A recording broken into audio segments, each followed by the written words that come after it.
Hi అండి, good afternoon to all. నేను మీ Ganapati weather news for Andhra. So ఇన్ని రోజులుగా మనకైతే వర్షాలు అనేవి లేకపోవడం వల్ల అయితే నేనైతే వీడియోస్ చేయలేదు. సో మనకి ప్రజెంట్ ఉన్నటువంటి వర్ష తీరానికి ఆనుకున్న ఉపరితల ఆవర్తన ద్రోణి ఏర్పడడం వల్ల మనకైతే తేలికపాటి నుంచి కొన్ని చోట్ల మోస్తరు వర్షాలు అయితే కురవడం జరుగుతుంది. సో ఈరోజు రేపు అంటే మనకి శుక్రవారం వరకు కంటిన్యూస్గా మనకి ఉత్తరాంధ్రలోని శ్రీకాకుళం, విజయనగరం, విశాఖపట్నం, అదేవిధంగా ఈస్ట్ వెస్ట్ గోదావరి అంటే రాజమహేంద్రవరం వరకు మనకైతే తేలికపాటి నుంచి మోస్తరు వర్షాలు కురిసే అవకాశం అయితే ఉంటుందని చెప్పేసి చూడొచ్చు. అయితే ప్రజెంట్ చూస్తున్నారు కదా, మనకి ప్రజెంట్ ఎంటైర్డ్ శ్రీకాకుళం నుంచి రాజమహేంద్రవరం వరకు మనకైతే డీప్ క్లౌడ్స్ అయితే ఉండడం ఉంది. అక్కడక్కడ మనకి తేలికపాటి వర్షాలు కూడా అంటే సిరిజల్లు కురుస్తున్నాయని చెప్పేసి మనం అయితే చూడొచ్చు.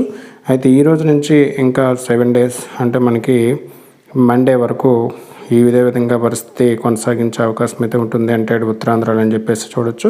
ఇక అదేవిధంగా రాయలసీమ, అదేవిధంగా మన దక్షిణ కోస్తా జిల్లాల్లో ఏ విధంగా ఉంటుందనే విషయాన్ని ఒకసారి చూస్తే, ఇక వర్షం చూస్తే మనకి అంటే ఉత్తరాంధ్రలో మనకి ఈ రోజు నుంచి 7 days వరకు మనకైతే ఉత్తరాంధ్ర మొత్తం కూడా అంటే శ్రీకాకుళం, విజయనగరం, విశాఖపట్నం జిల్లాల్లో మనకైతే తేలికపాటి నుంచి మోస్తరు వర్షాలు అనేవి కురిసే అవకాశం అయితే ఉంటుందని చెప్పేసి చూడొచ్చు. ఇక ఈస్ట్ వెస్ట్ గోదావరి కూడా మనకైతే తేలికపాటి వర్షాలు అనేవి 7th వరకు పడే అవకాశం అయితే అంటే 7 days పడే అవకాశం అయితే ఉంటుందని చెప్పేసి చూడొచ్చు. ఇక దక్షిణ కోస్తా, అదేవిధంగా రాయలసీమ జిల్లాలకు కూడా మనకైతే వర్ష సూచన అనేది ఈ నెల 27వ తారీఖు నుంచి ఉందని చెప్పేసి చూడొచ్చు. దక్షిణ కోస్తా జిల్లాలు అయినటువంటి ఒంగోలు, చీరాల, కావలి, నెల్లూరు, గూడూరు, సోలూరుపేట, తిరుపతి, కోడూరు ఇవన్నీ కూడా మనకి తేలికపాటి వర్షాలు అనేవి 27, 28 తేదీల్లో పడే అవకాశం అయితే ఉంటుంది. అంతవరకు ఎటువంటి వర్ష సూచన అయితే అంటే దక్షిణ కోస్తాలో లేదని చెప్పేసి చూడొచ్చు.